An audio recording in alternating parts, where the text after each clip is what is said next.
men and women all over the globe are joining now for the best videos on the internet. I'm doing my part. I'm doing my part. I'm doing my part. And I'm doing my part too. They're doing their part. Are you? Click the subscribe button now to become a member of the Action Pack. Would you like to know more? Hello, everyone, and welcome. What would you do if you were given the power of the gods? Be honest with yourself. Would you become a benevolent superhero? Or would your rage and greed overtake you and you become the villain? I'm Mike, and with me today I have... Other Mike. And this is Mike's After Action Reviews, and today we are doing the After Action Review for Black Adam.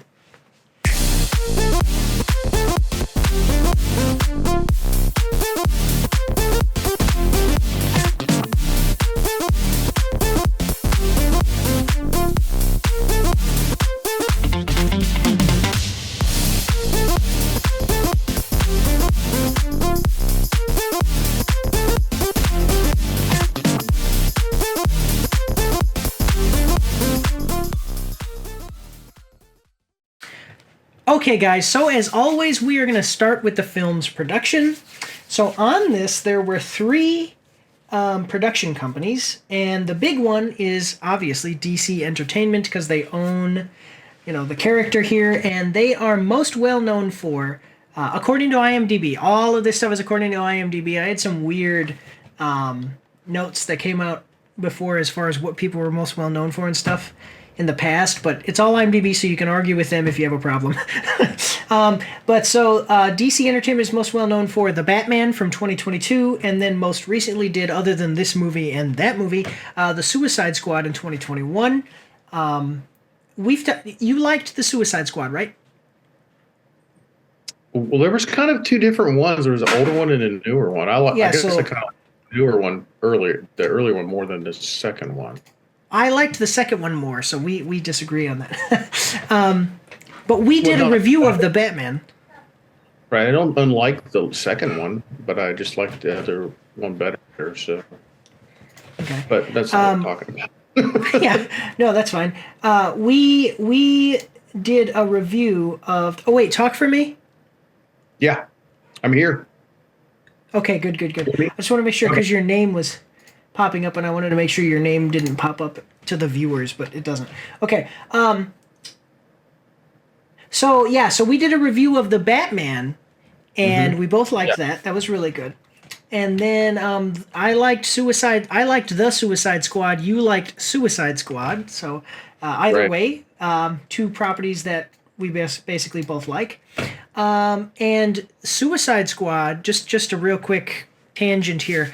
The director of Suicide Squad was the same director as the director of the Suicide Squad was the same director as the Guardians of the Galaxy, and he is now becoming James Gunn. He's becoming the kind of Kevin Feige for the DCEU. So, if you're interested in that. Yeah. Anyway, so there's DC Entertainment, and then we also have Flynn Picture Company, who is most well known for Red Notice in 2021, and then again, aside from this movie and that movie, they most recently did Jungle Cruise.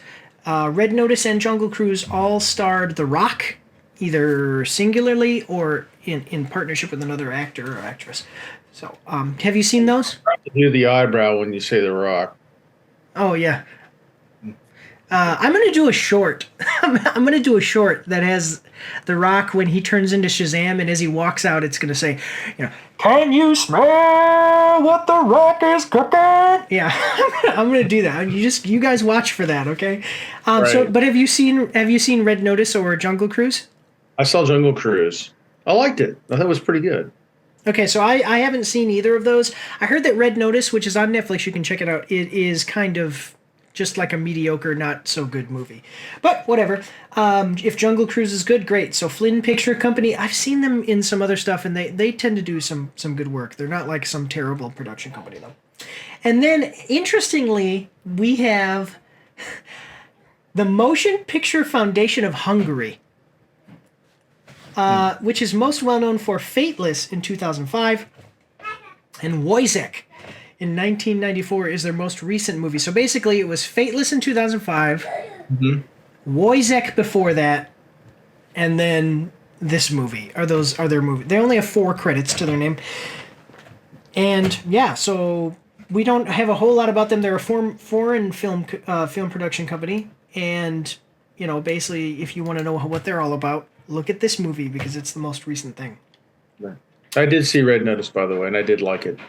Oh, you did like it. Okay. Yeah, So I'm getting old, though that doesn't matter according to the survey. And I realized that I had watched that movie. It was a good movie too. That and the other Jungle Cruise. movies. Yeah. So go. By the way, in the community tab over here on YouTube, go over and vote, and you can vote whether you think that other Mike is too old or not. So go do that. That's what he was mentioning. I haven't voted yet either, so just in case I. Yeah. Okay, so then the movie was written by Adam. Now I'm going to mess this up, but it's Adam Zatikiel. Adam Zatikiel. And he is most well known for Rampage, another Dwayne "The Rock" Johnson movie in 2018. And then also most recently, other than this movie, has done Scoob with an exclamation point. It is an animated movie from 2020. Okay, I've seen Rampage. I thought Rampage it's a popcorn movie. It's nothing too deep. Everybody's when it comes to like action movies now, everybody wants a franchise. Maybe they'll make another Rampage, but basically Rampage was an okay action movie. Yeah. Mm-hmm. Have you seen Rampage? Yep. Liked it. Yeah, it was good. It wasn't amazing, but it was okay. Then we have Rory Haynes, who is most well known for, again, gonna mess this up. It's the Mauritanian from 2021, and then Rory Haynes doesn't have a whole lot of movies, but they also did The Informer, which is a series from 2018. Yeah, so I haven't seen The Mauritanian. I've never heard of Rory Haynes. Maybe I've heard of them, but I don't remember them.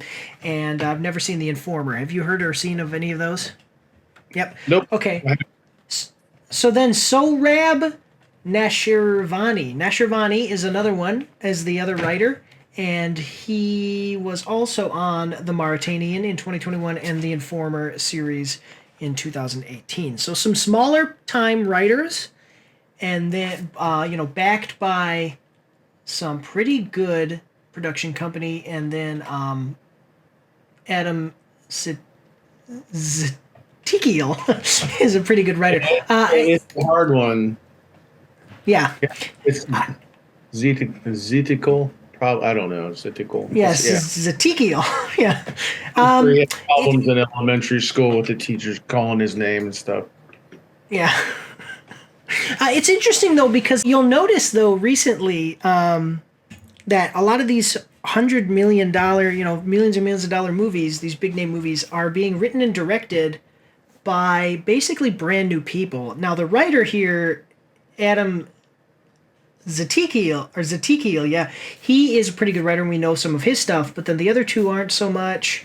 And I will say, not giving a spoiler to my final review score for the movie, but I would say that worked out here. It's really a shame because sometimes it doesn't work out, and that sucks. Especially on the Marvel side of the house, they've been doing some poor stuff with these brand new writers taking over big named franchises. Okay, but anyway, we've got the director.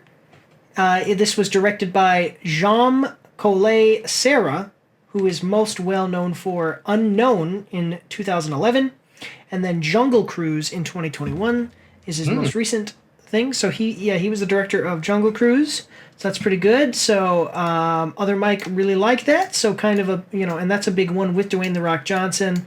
So a little bit of a history of something good there. And then we have the music. So music is by Lorne Balfe. who is most well known for being the composer for the Lego Batman movie in 2017, and then Ticket to Paradise is his most recent thing. Now that is a George Clooney and Julia Roberts movie that came out in 2022. So some pretty good, yeah, I would say like a pretty solid team here with basically the two new writers. So, which I think, I don't understand why Marvel doesn't do that, where they have like a really experienced writer or director or something, and then like the assistant director or assistant writers, basically like what they did here, Right. I think he was it Lauren Balfe. Yeah, he actually did. I was just looking along with you that he wrote some music for the Dark Knight trilogy. Okay, yeah. There you go. The music is really important in a lot of this stuff, and I think that in this one, I really actually liked the music in this movie, so it was really cool to see. So, yeah, I'm tracking 43 different songs were played in that, are part of songs. Oh, okay, cool. Yeah. Okay, guys, so excuse us because we were using my Zoom account, and I guess the Zoom accounts now have a 40-minute limit on how long the Zoom calls can be, so we had to switch to using other Mike's Zoom account because he's a high roller and pays for that stuff, so... But anyway, and it looks different too because now he's on his iPad instead of his computer, so... I look younger. Yeah. Oh, there you go, yeah. Yeah. All right, so we're gonna jump into the plot. So, the plot. So we have the runtime is 2 hours and 5 minutes, and then the IMDb plot summary is as follows: nearly 5,000 years after he was bestowed with the almighty powers of the Egyptian gods, and imprisoned just as quickly. Black Adam is freed from his earthly tomb, ready to unleash his unique form of justice on the modern world. So, what do you think of that plot summary? I think that's pretty spot on. Yeah, I'm actually. This is a good one. Oftentimes, IMDb leaves some things out or whatever. Yeah. So, what do you think of the plot? Just the plot, I think I mean it's pretty good. I mean you really it's well developed and everything like that. I also say the movie's 2 hours, but it didn't seem like it went really long. I mean it was. Sometimes you can go into that sleep mode in the theater if it's a really boring movie stuff. But that's pretty spot on with the plot. There's pace. There's some twist to it as you go through the movie. I don't want to give anything away. Right. Yeah. Right. So we get into. So this is basically an introduction into Black Adam for people who haven't read the comic books. We get into Kahndaq because all of the DC properties they use. You'll notice like Metropolis, Gotham. They try to use fictional versions of everything, so you won't hear like New York City, Chicago, stuff like that. Kahndaq is actually a fictional country, and I won't give anything away, but yeah, so it's a big part of Black Adam. It's where Black Adam comes from, and they get into Black Adam's history by talking about ancient Kahndaq. They talk about this evil king that ruled Kahndaq, and that kind of brings about the whole situation with Black Adam being bestowed these powers. They also talk about something called the Crown of Sabak that they're trying to create in this ancient Kahndaq, and that kind of comes forward into the modern world. So you kind of have two stories being told here, more so in the modern world, but then you also have this backstory of ancient Kahndaq and Black Adam, because Black Adam is thousands and thousands and thousands of years old, as it says in the summary, he's 5,000 years old. And then there is Eternium. So Black Adam, he's a lot like Superman in a lot of his powers. And also kind of like Superman, they introduce this weakness of his, which is Eternium. I would say that it's not really a weakness like it is for Superman, because Superman just completely loses his powers to kryptonite. But you see them use this material called Eternium, and they're able to fight and damage Black Adam with it more effectively than they are with other weapons. And like I said, we get into Black Adam's past and kind of introduce his character. So I do think that they did a good job at, like you're saying, developing that, introducing us to the character. And then that kind of leads into modern Kahndaq being occupied by these mercenaries, and Black Adam comes back from his sleep and fights the mercenaries, is basically thing, like this whole army. And then last kind of bit of the plot, non-spoiler plot here, is that they do introduce the Justice Society, and we'll get into them when we get into acting and characters. So, yeah, I actually like the plot in general. I mean, it's basically following the same idea as the comic books anyway. You have this ancient super something. He's super something. I wouldn't say hero, I wouldn't say villain, and he comes back and, fights again. We'll put it that way. So, yeah. Anything else you want to say about the plot, though? He's a super dude. I thought they did a really good job of telling you how they got to that point when they went back and told the history of Black Adam and how he became the Black Adam. I think that it was pretty clear. There wasn't anything like you're like still wondering how did he come about? You had questions. No, it was pretty clear. I thought they did a really good job of that. It was you got it in pieces, but that's what made it pretty cool in the movie as you're going through. As you got it in pieces, like, oh, okay, now I see what exactly happened and how he came to be. Yeah, and I will say that a lot of times narration can be messed up, but the movie starts off with narration talking about the ancient hero of Kahndaq and the story of all of that, and they do a good job. A good job. So there's a way to do narration wrong, and there's a way to do narration right, and they did narration right here. So that's a bonus. That's a plus. So pretty good. Yes, they did well. Mm-hmm. Yeah. Okay, so then moving into the acting and characters, so we have Black Adam, played by Dwayne Johnson. Now, I normally have my notes written down over here, and I'm going to tell you, I called Mike, we started doing this video, and then I realized, oh wait, I didn't put the movies that they're in, so I'm going to be looking at IMDb. I'm going to be looking at the IMDb page. But Dwayne Johnson is most well known for, according to IMDb, Jumanji, Welcome to the Jungle, and then most recently, other than these two movies, he was in an animated movie called DC League of Super Pets, and he plays Crypto. He is the voice of Crypto. But then, other than that, like a live action movie, he was in the movie Red Notice. So, yeah, I mean, really great actor. He basically almost plays this. Actually, I want to say this. He almost plays the same character in every movie, but in this movie, he didn't. Would you agree with that? I was going to say he's a role character. There's certain characters that play a certain role, but or a character actor, yeah. Right, like Tom Hanks has a breadth of acting in different parts and different movies that he's played that you're just amazed at him. The Rock's more narrow, and I think in this movie it was. I mean, this is it. Well, except for the one playing as the Crypto, I haven't seen that yet, so I really want to see it. But I don't think he's played he's played heroes, but not like a superhero. So I think this is basically the first one. Well, I just mean so obviously he's a big strong guy, but he's not.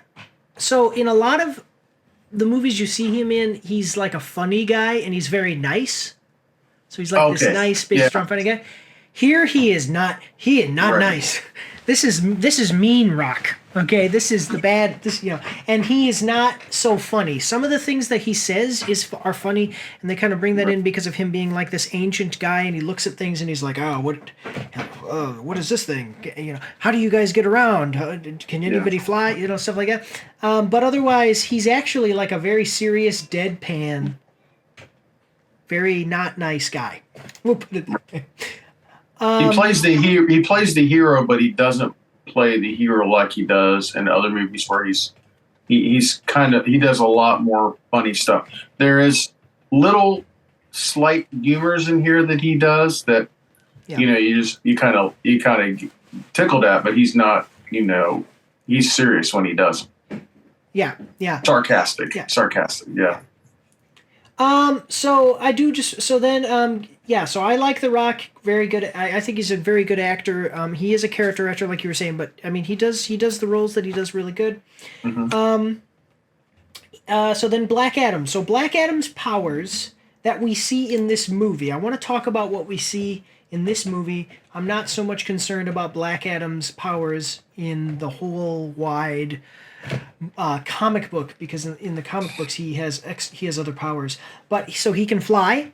He is super strong. He's basically indestructible as far as we see, except, like I said, they use eternium weapons, and those are able to damage him. There's some other things that are able to damage him, but basically it's human weapons do not really affect him in such a way. He is super fast, and those are like the big things that we see. Super fast, able to fly. Oh, he can shoot electricity from his hands. He has the same powers as Shazam because he gets his powers from the same source as Shazam. Right. Yeah. The Wizard Shazam gave Black Adam his powers, and the Wizard Shazam gave Shazam his powers, and that's why Shazam is called Shazam. Yeah, so those are his powers here. Now, in the comic books, he has some extra powers. He has to say Shazam. And actually, in the comic books, when he's able to do a thing where when he says Shazam, he doesn't always turn back into human form. In the comic books, both Shazam and Black Adam could yell Shazam, and it would be like a big power blast. But here, it's anytime they say Shazam, they turn into human form. So, anyway. What did you think of the character of Black Adam? Like, let's talk about this, because I think I have a pretty unique perspective on him, but I want to hear what you have to say about it.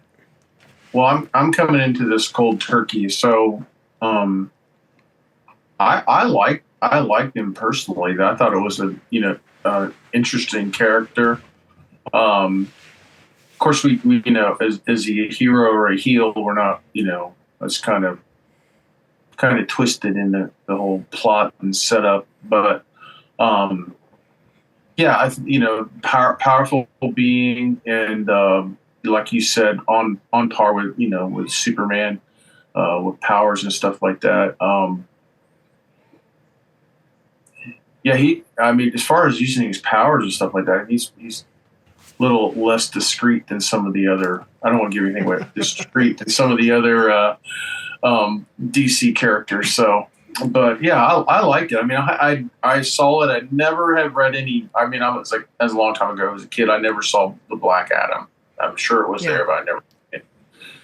Yeah. But, so I liked it. Yeah, no, and I agree with you. I will say this would be like if Superman just did. Excuse my language. This would be like if Superman just did not give a shit, man. Like, he shows up, he just, look, man, I gotta stop this bank robbery. The fastest way to do it is just kill everybody, so that's what I'm gonna do. Like, he doesn't care. Right. He's not discreet. Yeah. I do want to. So what's really cool is that he has this comical disposition in the movie. Like I said, kind of from him being ancient. I would describe him as being like Drax the Destroyer from Marvel Comics. Like you say, like they have the thing where it's like, oh, went over your head. Well, Drax doesn't understand that, so he said like, oh, nothing would go over my head. My reflexes are too fast. I'd catch it. You kind of get a little bit of that here in this movie too, where they say some things. Yeah. They say some things, and he said like there's a little kid. There's this kid, and we'll get into the kid. But the kid says, "Oh, you need to have like a catchphrase, something to say to your to your enemies before you defeat him." And he's like, "Why? Why waste time? I'm just gonna defeat him." Like what? So there's some of that cool stuff, and that's where you get some of him being serious, but at the same time, some of the stuff he does is a little bit funny. A lot of rage. Oh, go on. Well, I think there's a little bit of expected comedy with The Rock in any movie he's in, but exactly, and that's part of the character acting kind of thing. But at the same time, like I said, this is a very serious character compared to all of the other characters you've seen from The Rock. So, and then there's a lot of rage here. So they talk about that a lot. Black Adam is a very angry dude. He does like I say, he doesn't care. He'll just kill anybody. He doesn't have any mercy. But one thing that I think that maybe a lot of people who are going to watch this movie may not immediately think of is the fact that he has a lot of shame and guilt here in the movie. And that is a big part of his character. And what makes this character quite unique is that he has, like I said, quite a bit of shame and guilt. And that's interesting to see a character so powerful being kind of racked with that kind of emotional trauma or emotional drama going in the back of their head is the shame and the guilt of who they are, their past, and certain things that happen. And you'll find that out, no spoilers from the movie. He has a little PTSD. Yeah, no, yeah. Or maybe a lot. He does. Maybe a lot. But he's very angry anyway, too, because of some things that have happened. And so when he sees bad guys, he's like, yeah, he wants to kill him. But I did like the character. It's very unique, very unique. We haven't seen a character exactly like this yet.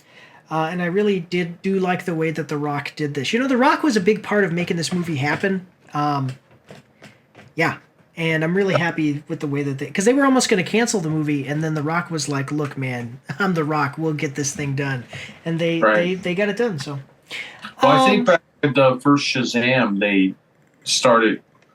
I think he wanted to do this part, so it's been a long time since the first Shazam till now. So he's kind of been cooking this on the back burner of his, And so now we have like the DC through line where we're gonna have Shazam and we're gonna have Black Adam, and then we're all just gonna be waiting for when are they gonna cross? Like when are they gonna fight? Yeah, because they're arch nemesis. Yeah. Yeah, that'll be interesting. Yeah. Okay, so then moving on. If you don't have anything else to say. No. Yeah. So moving on, so basically Black Adam is the guy, and there's like one other one that is the guy for this movie.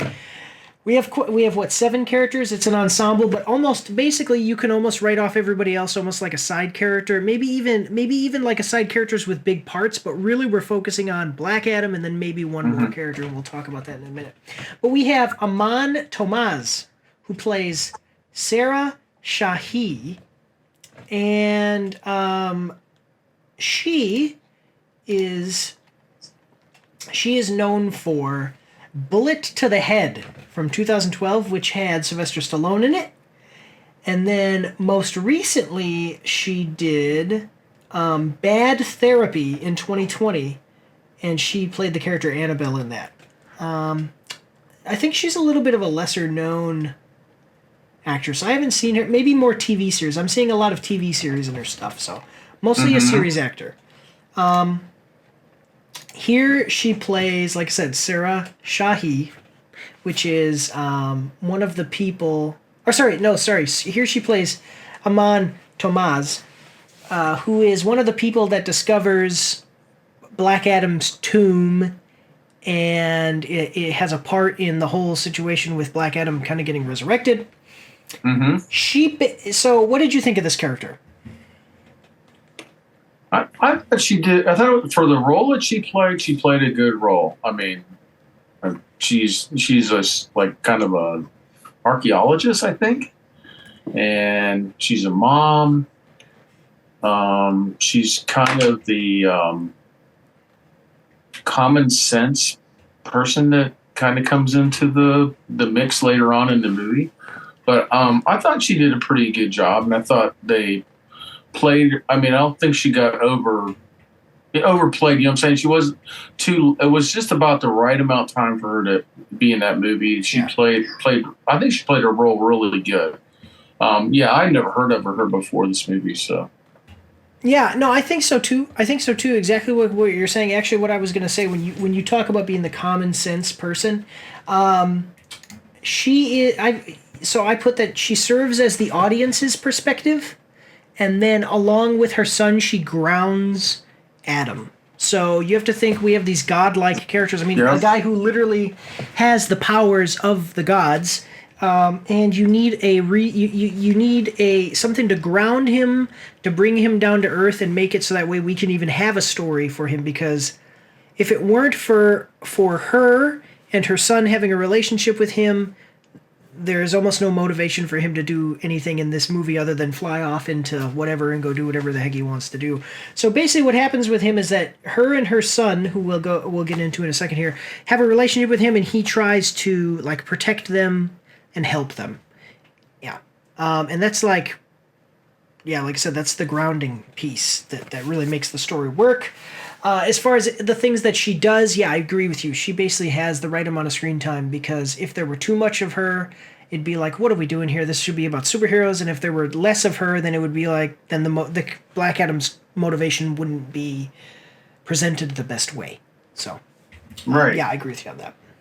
And by the way, okay. that's her go on. stage name. I was thinking that's her stage name, because her real name is, we had problems pronouncing I think was that the director's name earlier. Yeah. Her who is her first name, and the last name is it's a Persian name. I don't even know how to pronounce that, but I see that. It's like Jahan Suzashahi. Yeah. Oh, okay. You probably did a pretty good. That's probably pretty close. Yeah. I was like, yeah. So she dropped the Jahan Suz part. Yes, right. It's probably a compound name. So it's probably two names, like a double name. It's just common. So I think that I agree with you, and then my understanding of this is that so I don't know so much about Black Adam, like really really much about him, but I guess that this character is going to be presented in the future with some pretty interesting stuff. So as her character moves forward, there's some things that I think they're going to do with her, and I've just heard that by like doing some research into the movie and stuff like that. So then, moving forward though, we have her son. His name is Adriana Tomaz, and he is played by Badhi Sabangui. And basically, again, Adriana Tomaz. Sorry, I keep on saying, because I have the character's name written first and then the actor's name in parentheses, so I keep on reading. But anyway, no, so Badhi Sabangui is known for A Million Little Things, which is a TV series, and then he most recently, aside from this movie and A Million Little Things, was in the the movie The Main Event in 2020. And he doesn't have a whole lot going on. His career started in 2017, so he's like very new. He was in DC Legends of Tomorrow, the TV series, was in one episode, so that's interesting. That's probably how he kind of knew some people. I don't know if you watched that series. I kind of watched it, and it kind of just got a little weird, and I was like, I don't need to watch it anymore, so... Yeah, I liked it, and then I was like, this agenda. I don't get off on it. It started having its agenda, and I was like, I don't have to watch it. So yeah, so seeing him. Oh, sorry, go on. No, I'm just saying I don't remember seeing him, but there's a lot of people that are on.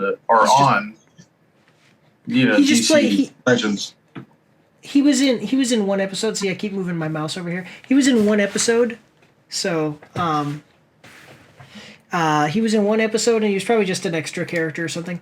But so basically, again, Black Adam kind of serves as his protector, and he's used as kind of a plot device and kind of a grounding tool, and kind of the audience's perspective again with interacting with Black Adam.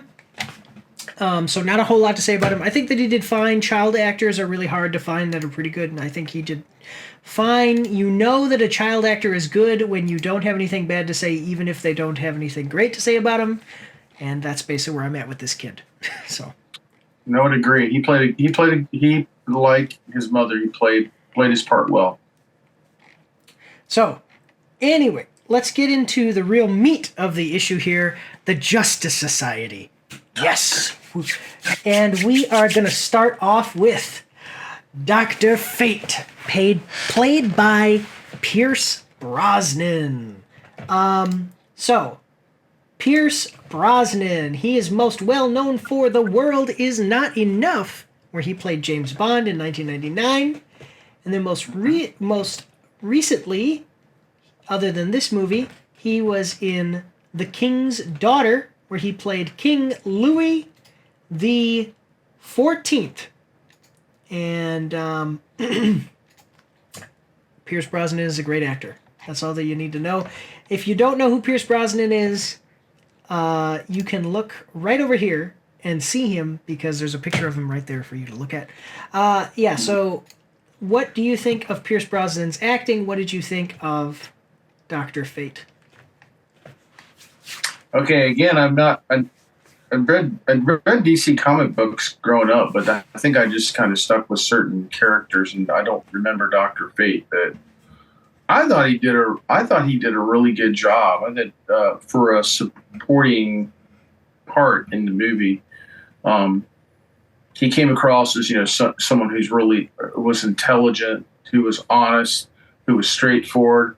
He knew what he had. He knew what he had to do to help in the situation. As far as Pierce Brosnan, I mean, no slams on him at all. He did a really good job acting. Like you said, he's a great actor, and he played this role well. I mean, I thought I liked his part. I thought he did good. I was wondering what he's going to be doing when I went into the movie theater. I didn't know anything about it. Again, I was kind of zero knowledge of what's going on with them. So yeah, I will say, so Pierce Brosnan, I love his acting. Looking back at this now, I could not see, like, basically when they announced him as Dr. Fate, that made me interested in this movie. Because I was like, I can't imagine anybody playing the character of Dr. Fate other than him, almost. Because it's just, right. Yeah, I think he was almost made for this part. Kind of like how The Rock was made for, yeah, see that, the eyebrows. The Rock was made for Black Adam, yeah. I mean, even The Rock even looks like, and Pierce Brosnan. Now, Dr. Fate is an immortal person. He doesn't die of old age, and so in the comics, I believe that he actually is always young, but he even looks a little bit like Pierce Brosnan looks. So that's pretty cool. Okay. I would say that a lot, and I will note. So you're saying you didn't know Black Adam and you didn't know. Dr. Fate. Dr. Fate. Dr. Fate is more of a obscure character because when Dr. Fate does not have in the comics, when he does not have the helmet on, he has a certain power level, and then when he puts the helmet on in the comics, he has a much, much greater power level to the point where Dr. Fate is the type of character to almost be too powerful to be in a lot of comic book stories because he could just come in and do that, So that just kind of puts things in perspective as far as his power level is concerned. Inside of the helmet, there are the three fates, which are supposed to be the fates of the Greek god fates, past, present, and future. So they're like super, super powerful. And so he doesn't show up in a lot of things unless it's like world ending. Okay. Mm-hmm. But along with Adam, I would say that he was the highlight of the movie. I think that he did really great. The acting and the character himself was written really well. His magical abilities are basically the equivalent of Doctor Strange, but they're done unique enough that they're not really a copy. But he is just, he's just like super powerful magic guy, the most powerful magic guy, I really think that he had a great story arc, and he has some really cool powers, and especially the way that they're put on screen were really cool to see. So, yeah, I agree.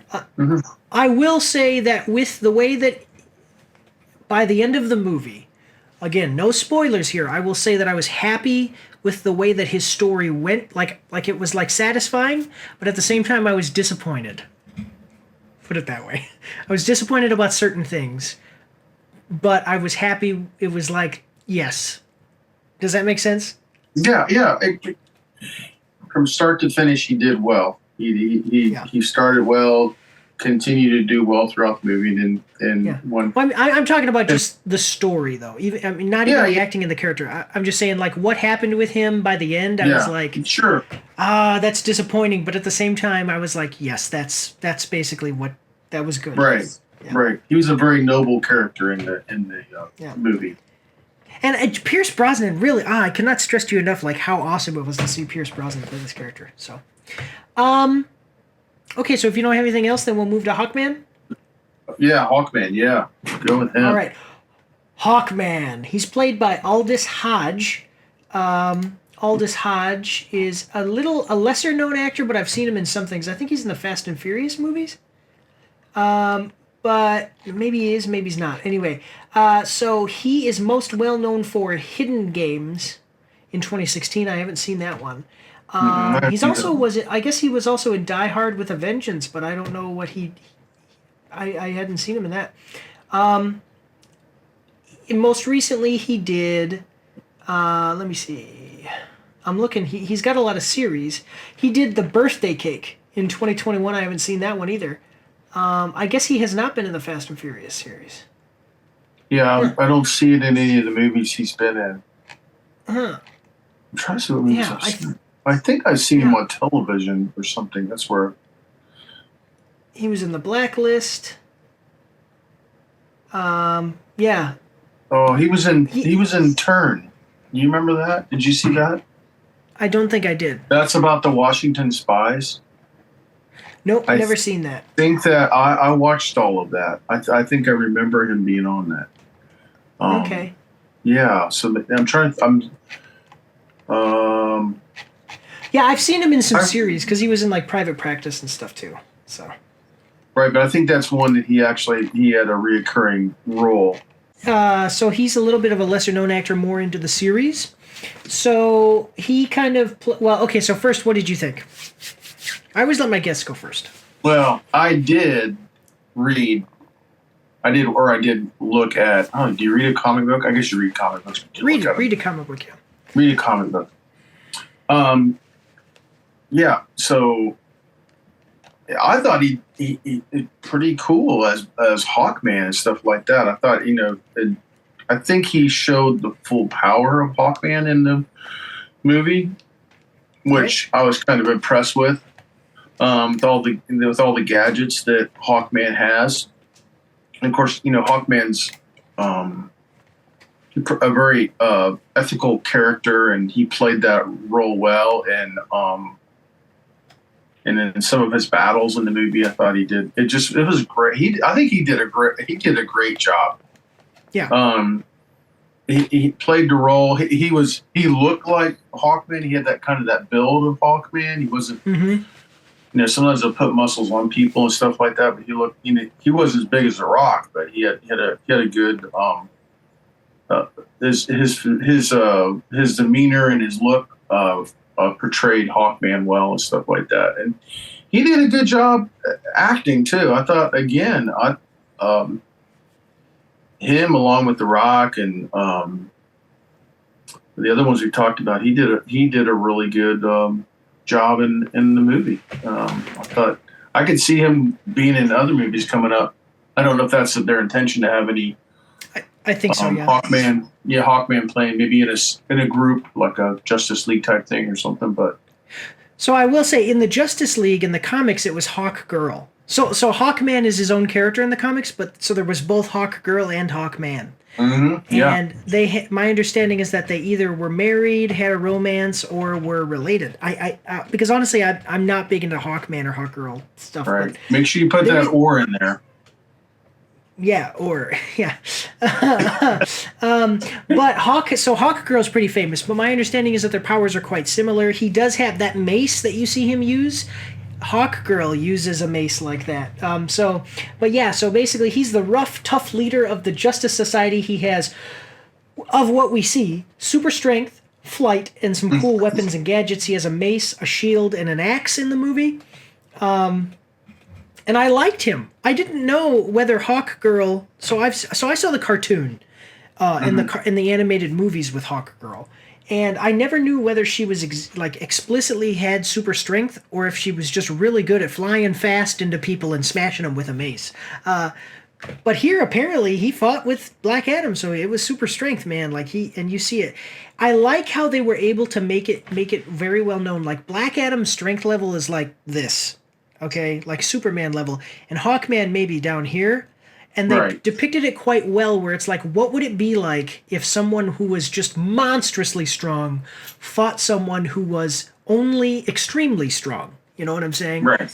Yeah. And so you don't see him get crumpled up like a tin can, but at the same time, like he's never going to beat Black Adam with physical strength. So, Right. yeah. Yeah, and I did like him, like rough, tough. Again, these other characters, other than Dr. Fate, I'm going to say other than Dr. Fate and Black Adam, a lot of these characters are side characters, but he does kind of rise to the top, sort of. I would put him at like a middle level. So you have like main character, Black Adam, Dr. Fate, and then Hawkman, and then these other two characters that we're about to mention. You don't really learn. I think as far as an actor, he did nothing to diminish his opportunities to get in other films in the future. I mean, he did a good job. Somebody's going to see him and put him in another film because he's a good actor. Yeah, yeah, exactly. Yeah, this is a stepping stone for him. He's going to step up from this. Yeah, it's a break. I guess it could be a breakout role, but I think he's going to do better, more movies after this. I can kind of see that. I mean, he could mess up, but not from this movie. Yeah. I mean, basically, this is probably going to be his breakout role into big time movies. Like he's done some smaller movies and mostly TV series. So, So then moving forward, so who do you call when you need to smash a Black Adam? Obviously, you call Adam Smasher, okay? Played by Noah Centineo. And immediately Taylor and I, we were doing the trailers with Mike and Taylor, and she saw the trailer of this with me and saw him and was like, oh, that's Noah Centineo. And I had no idea who that was. But Right. he is most well known for To All the Boys I've Loved Before in 2018, and then most recently he did To All the Boys Always and Forever in 2021. Before that, he was in Charlie's Angels in 2019 as well. Yeah, what did you think of his acting? What did you think of the character? Excuse me. Well, I have to say for my namesake, he played in a movie called Sierra Burgess is a Loser. I actually watched that. Oh, Yeah, I think okay, he's much younger. He's much younger than. He's about the age of my son. If I can give my age away. Okay. I'm kind of torn with him. I think he was the kind of the comedy in the movie. Yep. And at points, I just didn't think. I thought maybe he should be a little bit more serious than he was. Mm-hmm. He always seemed like he was the goofball, getting in trouble, especially with Hawkman. Look, I will talk to you later. Yeah. I this was the one character I think that I really, like you talked about levels. He's below as far as the acting in the movie. He's below the other ones. Okay. If not the bottom of acting skills. Now, maybe it wasn't written well for the Atom Smasher, but yeah, it was. He did funny stuff and all that, but it just seemed a little bit over the top for me. So. I don't think that they did enough with the character. I would have loved to see. So Adam Smasher, his power is that he grows giant. So along with growing giant, he gains super strength, more muscle mass, and stuff like that. Yeah, and I also wrote he is the comic relief, and those are the two things I did: grows giant and comic relief. But I do just want to say, as you're talking about, I'm thinking it would have been cool to see Black Adam kind of floating there, because he flies, and Adam Smasher and him actually trading blows. Like maybe Black Adam, putting his hand up and catching a giant fist, and then him trying to really fight Black. It would have been cool for him to do a little bit more. Right. I mean, there was one point I thought, man, he just put a Black Adam down, and then you're kind of like, oh, I know this isn't the end of the movie because we got another hour to go. Yeah. I just would have they didn't use the character so much. There's like one or two scenes where you really see him doing a thing, and then it's like, man, I mean, it's okay. He may have played the role that they had written for him. That could be the problem. It just, like you said, needed more development. Yeah. Well, that's the thing. Yeah, and that's the thing. And I'm going to kind of talk a little bit more about that in the miscellaneous section as well. Yeah. Mm-hmm. About the way they wrote this a little bit. So right. So then we have Cyclone, played by Quintessa Swindle. So I have to have seen her somewhere, but she basically her acting career. I don't know. Actually, never mind. I haven't seen her anywhere. But she looks like a familiar person, but maybe she just has one of those faces. But she is most well known for Voyagers in 2021, and then other than this and that, she most recently did Master Gardener in 2022. She was also part of the hit series Euphoria. She only was in one episode though. That was in 2019. So yeah, like I said, she plays Cyclone. What did you think of Cyclone and Quintessa Swindle? I thought she did a pretty good job. I would put her above the Atom Smasher as far as, if I'm going to rank them. Yeah. And again, I thought she did a pretty good job. Of course, I didn't know who the Cyclone was. I read DC Comics, but it was usually Batman or Superman that I read. I think Cyclone was actually a man in the comics. I'm going to look it up right now as we're talking. 1 second. DC Comics. Yeah, let me see. Cyclone. No, I guess Cyclone was a woman, but basically she was. Just wind powers, and that's what she has here. She has wind powers. Yeah. Ability to fly. So basically, as we're getting into these other characters, kind of like I said at the beginning, like Atom Smasher and Cyclone were characters who probably, if they weren't in this movie, it would have been fine because they don't play the biggest roles. But if they weren't in this movie, then you wouldn't be having Black Adam fighting the Justice Society, and they needed to introduce a superhero team, so that way they have. The next movie's going to be the Justice Society, where you just have just these, you know what I'm saying, just these characters. Let me a question for clarification. I'm assuming the Justice League and the Justice Society are different. Yes. Okay. All right. Yeah. So then the next movie, I don't know. There has been no announcement, but I'm just saying in the future we're probably going to get a Justice Society movie, or a Hawkman movie, a Cyclone movie, an Atom Smasher movie. So they're just introducing these characters, and basically they just wanted to get their faces out there for you to see. And I don't think they did bad with them. I'm just saying that they didn't do a whole lot. I'm going to say the same thing about her that I said about Atom Smasher. Didn't do a whole lot with the character. Didn't mess it up, but didn't do a whole lot. So. Right. Yeah. Okay. So. Go on. She wasn't developed just like the Atom Smasher. It's almost like they brought two teenager superheroes. Yeah, well, no, they did say that in the beginning of the movie, as they were like, "Oh, we've kind of got these rookies," Yeah, exactly. Mm-hmm. Okay, so then, so just overall, I think the acting was either depending on a spectrum of being really, really good to being, solid, and there is a difference between being like excellent and, average, basically. Right. So if you don't have anything else to say about any of the characters or acting, then you want to move into the miscellaneous section here? Okay. Yeah, what do you got? Give us your miscellaneous points. I have a few, but I can get through them real quick. So. Oh, why don't you go ahead and I'll think of some. I've probably done miscellaneous with the other ones too.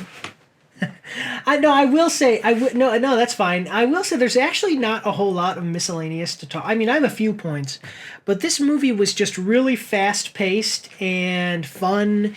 And one of my first points is action. The action is really good, and so there's not like a whole lot. There's really not a whole lot of miscellaneous stuff to say. I do just want to mention that Amanda Waller is in this, and that ties in the rest of the DC universe because you have Amanda Waller from Suicide Squad and all of that. So that's cool. Like I said, the action was really good. They have some silly stuff, but unlike a lot of the Marvel movies, it's basically still serious. Like you look at Guardians of the Galaxy, they face threats that are going to destroy the universe. They're going to kill a lot of people. They risk their lives, and through the whole thing, almost seems like a comedy. Here, they have some funny, silly stuff, but in no way does this feel like a comedy. It feels very serious, all that stuff. So I do want to point out there is some funny stuff, but at the same time, there is a great demarcation between this and like a silly movie. Foot to the floor pacing. We've got to introduce, but they did it in a good way. I will say they did it in a good way. We've got to introduce the Justice Society, introduce Black Adam, and then have the rest of the movie. So we've got to go, man. And they did it. And I think that they've done it pretty well. They had some great cinematography. Very few mid-action cuts. And we've talked about this before at Mike's After Action Reviews. I hate it when it's like the punch gets thrown and then there's a cut and then you see the guy falling on the ground. No, here you see Black Adam will punch and the guy will go flying, and it's really good. And people who look into that kind of stuff will know exactly what I'm talking about. We do have, like I said, I mentioned the silly stuff, so they do have some silly stuff, and I just have 3 examples. I have a good, a neutral, and maybe a little bit of a bad example. So the good example is there's the scene where he says, the kid tells him, hey, you got to have this catchphrase, So you see stuff where Adam he'll grab a guy and he's flying and he throws the guy, and he kills him, but and then he realizes, oh, I forgot to tell him, and then he says, tell him that the man in black said, never mind, he died. So you do see him try to say this catchphrase, tell him that the man in black sent you. And that has a pretty good payoff later on in the movie and doing some stuff, and it was pretty funny. Kind of a neutral one is that they have this scene, as I'm watching the movie, I was like, this is a little bit, it's not bad, but it wasn't so great. There's a Western shootout scene, if that makes sense, where Black Adam is standing there, and there's all these mercenaries around him, and you see him do this thing where he has his hand like this, and it's at his side, and the other guy has his gun, and he's like getting ready. Now, to me, the whole time I was watching the scene, as it started, I was like, the bullets aren't gonna hurt him. So literally, this is just for the audience. Like, it wasn't bad, but it was like, come on. Yeah. Even if the guy drew first, the bullet would hit Black Adam in the face, it'd bounce off, then Black Adam would shoot him with the lightning. Whatever. Not bad. Not great, though. One thing that I've also heard other people complain of this, that it was a little bit silly, is that there's a scene where this boy is running away from the mercenaries on a skateboard, and it was almost like a scene from Back to the Future, like when he's on his skateboard running. Yeah. And I was like, that kind of draws you out of it, because, like, skateboards are not fast, so the kid would get caught. Again, it wasn't like, when I say that it's a bad, silly thing, it's not like something that really ruins the movie, but it's just that scene. I was like, they probably could have done without that scene. Plus, the roads aren't that good for skateboards in that. And I'm assuming that the city's in the Middle East somewhere. Being deployed 3 times. The roads are not really made for skateboarding. Unless you're on a major highway, then you're going to get run over. Yeah. Kondak is not a country that has the infrastructure to create better roads. Right. Basically the big thing that you got to realize here is that they didn't have, this is my last kind of miscellaneous point, is that they didn't really have 20 years to make a bunch of movies to make you fall in love with these characters. Like, we haven't seen any of these characters before, except for Amanda Waller. So what they really did here is they used 2 hours to introduce Black Adam, the Justice Society, and they make you fall in love with Black Adam and then maybe one more character. I would say maybe Dr. Fate. And they do but I will say this is just like like Suicide Squad, the second Suicide Squad movie, which basically I think that DC has gotten good at now. We're on the 3rd movie where they've introduced a big group, and I think they're showing that they're capable of bringing in characters that we haven't seen before, doing a pretty good introduction with them, and then getting them all to work together as a team. So I was happy with that. And Yeah, I think that they did it creatively and effectively. So I did like that. As far as the part of introducing us to all these characters. So, yeah. Anything else you got there, other Mike? Well, I think that when you mentioned the Justice Society, to me, I was kind of coming into it not knowing anything about Black Adam. I heard Justice Society. I'm like, did they get that wrong? Don't they need the Justice League? I go, Yeah. we got two Justice groups going on here. It's like, and I knew Hawkman was from when I was a kid watching the Super Friends. He was part of the Justice League. I'm like, the guys jumped ship and went to another organization. But Yeah. and then I the other thing that kind of the things I thought about is like, well, did you guys not get enough intel on who the Black Adam was? And I'm like thinking, and this is just me. I'm like thinking, hey, I don't think Superman's like so busy that he can't come and take on someone who's got equal powers like him. So it seemed like to me they kind of sent like not that they're great B-team. superheroes. They kind of sent a B team instead of the A team over there. I'm like thinking, there were some other guys they could have sent to take this guy on and stuff. But I think Wonder Woman would have been able to handle him, better than Hawkman. But that's just some thoughts that I had. Movies are movies, and a good movie or a good TV series is going to make you frustrated, so you keep watching it. So, but I did like the Henry Winkler was in it for just a moment. The Henry Fonz from yes. Happy Day. I do. Yeah, actually, that's pretty it was funny. Yeah, it was funny because you know how what's his name, Ant-Man? What is the guy who played Ant-Man? Not Ant-Man now. Oh. Michael Douglas is Hank Pym and Scott Lang is Ant-Man, but Michael Douglas's character Hank Pym in the comics is Ant-Man, and then they explain how Paul Rudd's character Scott Lang is the new Ant-Man because Ant-Man got old. That's kind of what they did with Henry Winkler. They were like, I'm the Ant-Man. Right. He's like, I was Adam Smasher. He's like, I was Adam Smasher, but now you are going to be Adam Smasher because I'm old. So that was kind of cool. I did think that was pretty cool. Right. Right. It's going to be interesting how Warner, DC Comics, Warner Brothers, I'm assuming, go on from this, because, like you said, I think that sometimes they put some characters out there to see how people think of them. They're kind of fishing a little bit, even though they put probably Black Adam will definitely be in another movie. But there could be Hawkman could have his own movie too. I think he did a job well enough that they could put him in another movie, maybe with other characters.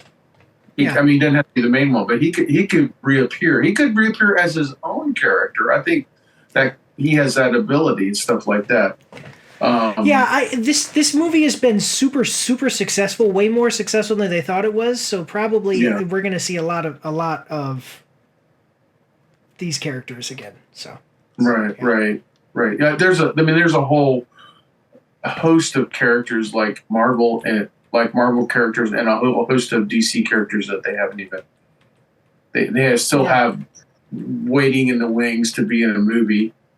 But I definitely think Hawkman will probably I think that as an actor he'll get more roles. As Hawkman, I think at the least, and I'm shooting from the hip, I think that he'll play that character again. It'd be kind of neat like to in see the next Justice League movie. It'd be kind of neat if he did it. They did a whole like background on how he became Hawkman. Oh, so I will tell you, in the comics, Hawkman is an alien. Right, he's from another planet. Him and Hawkgirl or Hawkwoman. So maybe what I was thinking is that maybe when they do the Justice League, because Hawkgirl was on the Justice League and Hawkman was something else in the recent animated movies. He was off doing other stuff. Maybe they'll have Hawkman be on the Justice League rather than Hawkgirl. So that's what I was thinking when I saw him in this movie. So yeah, but we've got a future for all these characters. If you guys see him kind of fading in and out, it's because I'm switching stuff on my computer, and when I do that, it makes the page blink. Yeah. So I do just want to say though, after credit scenes, there's one. Did you see the after credit scene? Okay, I did. I it's worth waited it. around. I knew it'd be there. Yep, it's worth it. To tell you the truth, we're not going to spoil it here, but Warner Brothers and DC Entertainment have already spoiled it on their own Facebook page. They've shown it on their Facebook page. Before the movie came out, they did. That was stupid, but it is worth it. Go see. If you haven't seen it yet, you're in for a treat. Go see the after credit scene. They're changing some things to. I don't know if you guys have known this, but Warner Brothers is under new management, and they are making some serious changes to the way they're making these movies, and this is a good example of that. So saying that, I'm going to move into the final statement and review score. Oh yeah, what's up? One more thing. I think this movie was a movie you could take your family to, for the most part. Yes. It's very clean, and I'll say this: it wasn't woke, because my wife and I were like, I wonder what's going to happen in this. We didn't see anything like that at all, per se. Which is great. So I think you can bring your kids to it. Now, there's some movies I would say you can't bring your kids to, but this one you could definitely bring your kids to. So. Yeah, actually, I was thinking about what I was going to say about this movie in my final statement and review score, and what I said to myself is, what starts with an N and ends in an E and has an ot walk in the middle. This movie. Yeah, so tell us, though, anyway. That's not woke. Tell us, other Mike, what is your final statement and review score on Black Adam? Okay, so I always ask this. Is it 1 to 5? And 5 is it's bad, below average, average, above average, and excellent. Okay, I'll say above average. Okay. And I say this, I like the movie and everything like that. But I've seen a lot of superhero movies, and this is pretty much goes along the same lines as other super movies. It's got a different twist and everything like that. It's got its great points and stuff like that. But I think it's above average. It's a good movie. I don't think it's a super excellent movie, like some other superhero movies I've seen. But yeah, I'll give it above average. Okay, so I'm gonna come right out because he already said it. So I'm just gonna say we're gonna disagree. We're gonna differ on this. I'm gonna go with my gut. And my gut feeling is I was thinking like above average, or whatever. Is it above average? Is it something else? I think this movie is excellent. I'm giving it 2 thumbs way up. And I'm going to tell you why. I am surprised that you said that. I thought we would agree on this. I thought Michael and I are going to finally agree on above average. And I thought, because I know he won't go average, but I think he'll go above average. But then you popped up to excellent. Okay. Well, I want to hear what you have to say. I'm going to tell you why. First of all, no woke. I'm hating that. Okay. Mm-hmm. Excellent. What I always say when I say excellent is world changing. Something, changing, is this changing the way you look at movies? And for one thing is DC movies have been really bad. I mean, they just have been. They've been so bad, it's been a mess. And if DC Comics moves forward in the way that they're making this movie and Aquaman and all that stuff, they're going to overtake Marvel. They're going to leave Marvel in their dust. Okay, Marvel is doing terrible. And this movie is making... I would say that this movie is as good as Marvel was. Maybe not Infinity War good, but like Marvel was as good as... This is as good as Marvel was at its peak. I would definitely say like Captain America.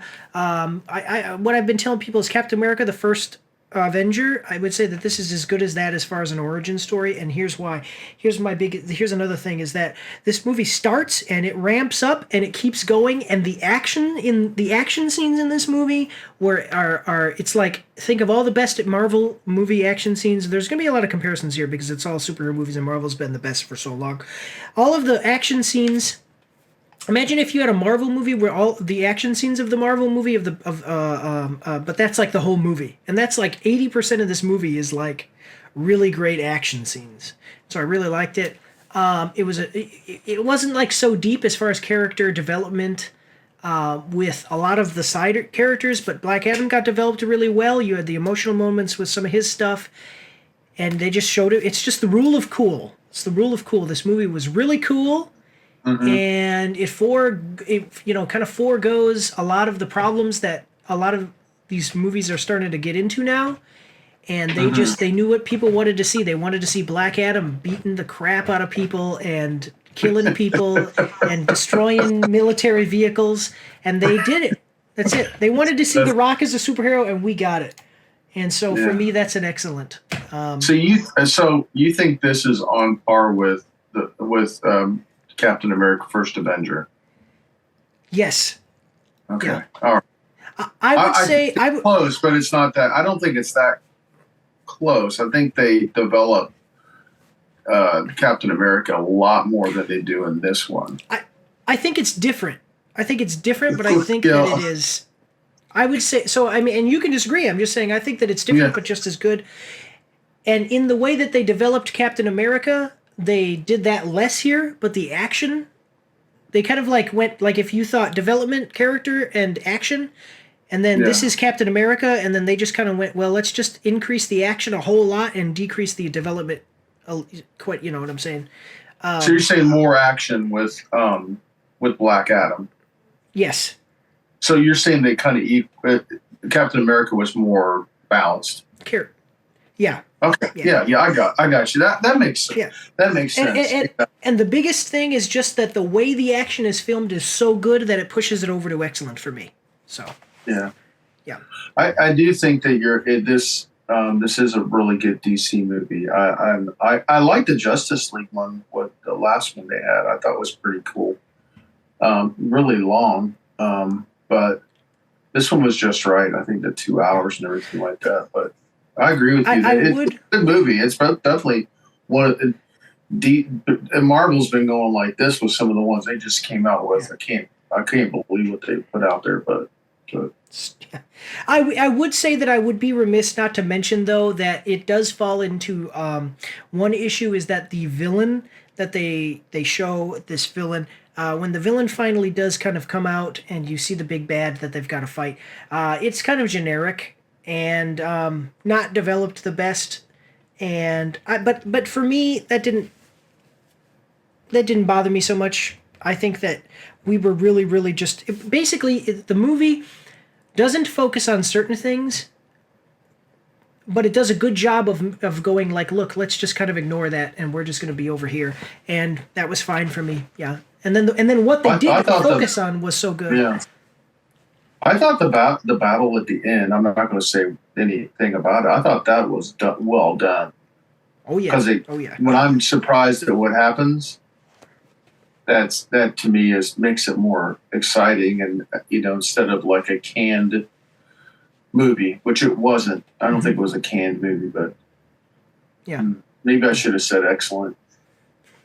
No. Stick with above average. That's okay. Stick with your guts. I'll say above average plus.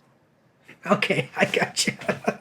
I think this is the future, and I think that if DC keeps going this way, they're gonna become what Marvel was 10 years ago. So definitely. Yeah, that's what we've got. I think that's all we've got to say. That's what we've got, guys. We do want to thank you all for watching. Thank you for your support. Go check out the Batman, because that we mentioned that one in here. The Batman, yeah. I'm going to do that short. Watch for that short. Can you smell what the Rock is cooking? Yeah. I'm just trying to get my eyebrow down for the Rock. Yeah. But that's all we've got, guys. We do want to I just want to say thank you one last time, and God bless you all. And hey, have a good day. Have a good day. Don't forget to check me out on Twitch and join the Discord, where you can voice chat with me while I live stream, and you won't be recorded or anything on YouTube and Twitch, so that's pretty cool. You can also find me on Facebook and Instagram. If you like to read, you can see my after action reports on my blog. And if you are interested, you can get some merch from my spring store. The links for everything are in the description below.